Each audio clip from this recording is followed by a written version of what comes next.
नमस्कार, आप देख रहे हैं जी भारत न्यूज और मैं हूं राकेश यादव। आज हम बात करते हैं बुंदेलखंड की ऐतिहासिक धरोहर किलों की या गढ़ियों की या कहा जाए पुराने महलों की।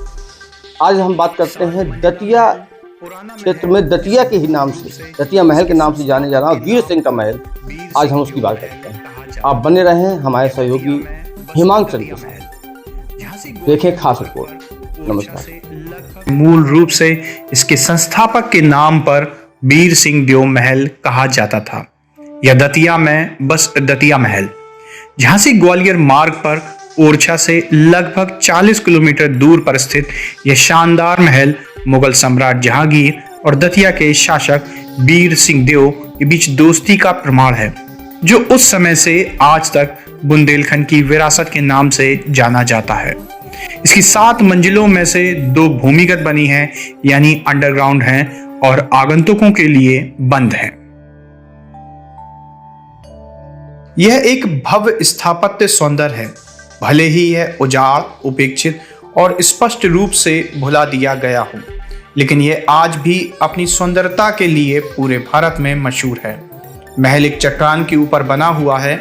इस महल से कर्णसागर झील का दृश्य बड़ा ही मनमोहक लगता है।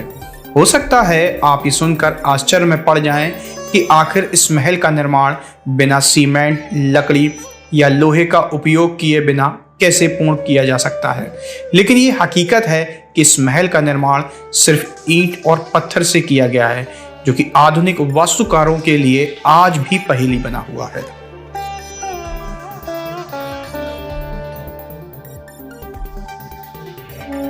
दतिया महल उत्तर और मध्य भारत में बहुत कम महलों और किला संरचनाओं में से एक है, जो इंडो इस्लामी वास्तुकला का एक शानदार मिश्रण है।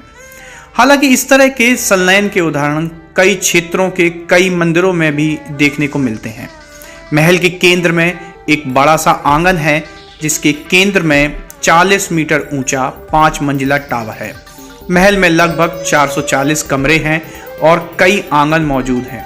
इसके ऊपर एक कटे निशान वाला गुंबद है, जो कमल की पंखुड़ी के आकार का शिखर है, जो बुंदेला स्थापत्य शैली का विशिष्टता है, जबकि मेहराबदार दरवाजे और गुंबद मुगल वास्तुकला की विशेषता है। पक्षियों, जानवरों और फूलों की मूर्तियां और पेंटिंग राजपूत शैली की सूचक है। अन्य प्राकृतिक रंगों से बनाई गई पेंटिंग, उत्कृष्ट और जटिल डिजाइन महल के शीर्ष 3 मंजिलों के कई कक्षों की दीवारों और छतों को सुशोभित करती हैं।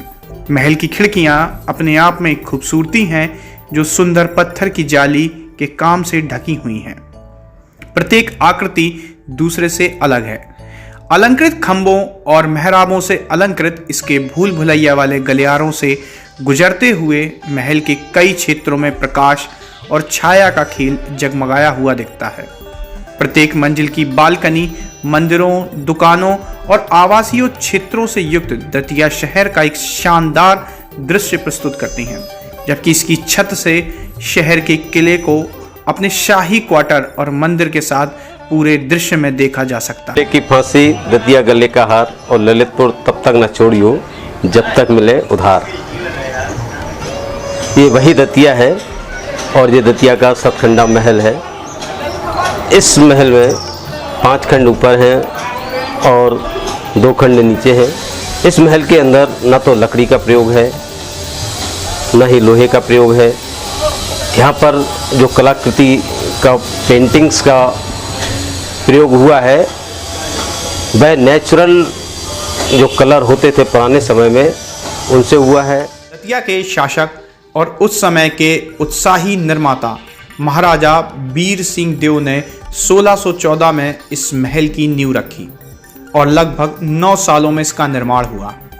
वीर सिंह बुंदेला ने अकबर के खिलाफ जहांगीर की बगावत का समर्थन किया और अबुल फजल का सिर कलम कर दिया।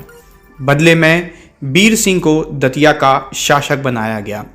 जहांगीर की इस जगह की यात्रा को चिन्हित करने के लिए बुंदेलखंड में 52 अलग अलग इमारतों का निर्माण किया गया, जिसमें यह महल सबसे शानदार था। शायद इसी वजह से कुछ इतिहासकार इस महल को मित्रता का प्रतीक मानते हैं।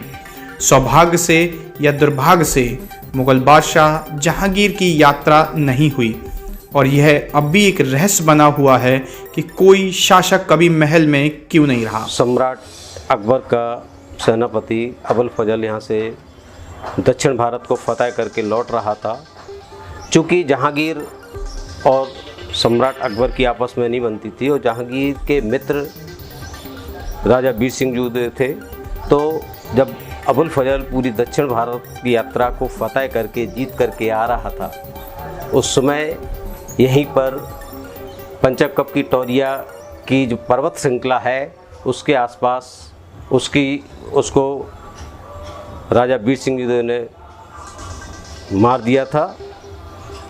तो इस मित्रता के उपलक्ष्य में जहांगीर के स्वागत के लिए इस महल का निर्माण करवाया गया था। किन्हीं कारणोंवश जहांगीर यहाँ पर आ नहीं पाए